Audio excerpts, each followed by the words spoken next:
Hey there, Steve here. Hope you're doing well. Today we're talking about some of my favourite chords for a moody, reflective feel, minor 9s and minor 11 chords.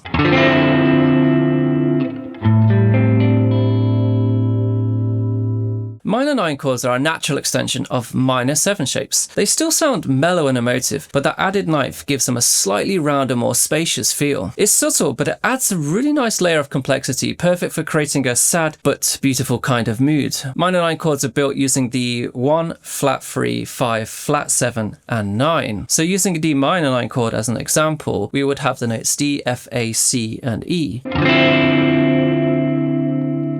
But we usually leave out the 5th, so we're able to play it with the amount of fingers that we have available to us. Then we've got minor 11 chords, which go one step further by adding that 11th, which is the same as the 4th scale degree, but an octave higher. These have a slightly more sweeter, expressive character to them. The chord formula here is going to be a 1, flat 3, 5, flat 7, 9, and adding that 11. So for a D minor 11, we're going to have the notes D, F, A, C, E, and G.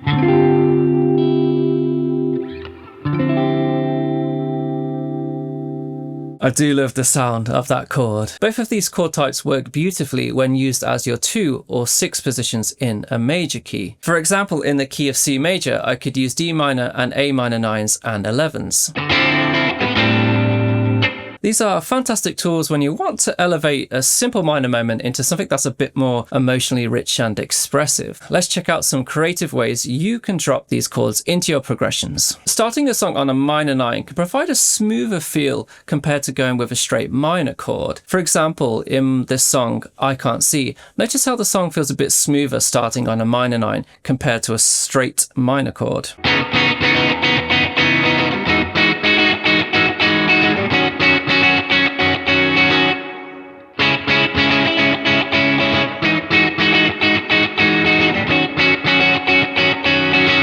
Another creative use for minor 9 chords is to use them for voice leading to create a sense of smoother flow and richer sounding harmony in a progression. For example, in the intro to the song Sleepy Tea by the band Chon, a minor 9 chord is used as part of this smoother movement that adds voice leading between these chords. And later in this same progression, listen how the drop to the minor 11 sounds really smooth and impactful.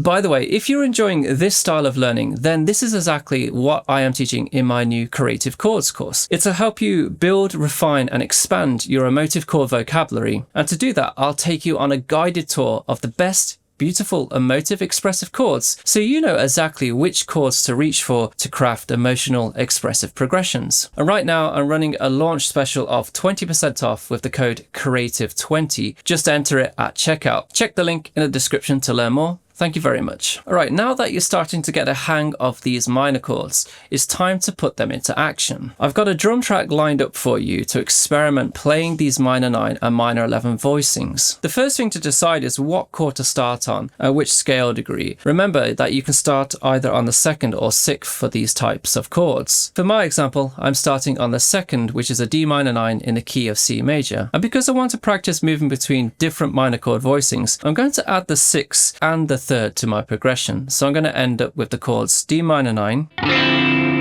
E minor 7, and an A minor 11. And here's the backing track.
So now it's your turn. Choose one of those minor chords, choose a starting degree, work out which key that is in, and then experiment with adding other minor chords. And perhaps you might even want to add some major chords from the key too. And to help you do that, I've included the backing track I just used, as well as a handy chord chart of all of these minor chords for free. Just follow the link in the description to get them. If this feels overwhelming, just practice the example progression I just gave along to the backing track. Good luck, and see you in another video. Goodbye.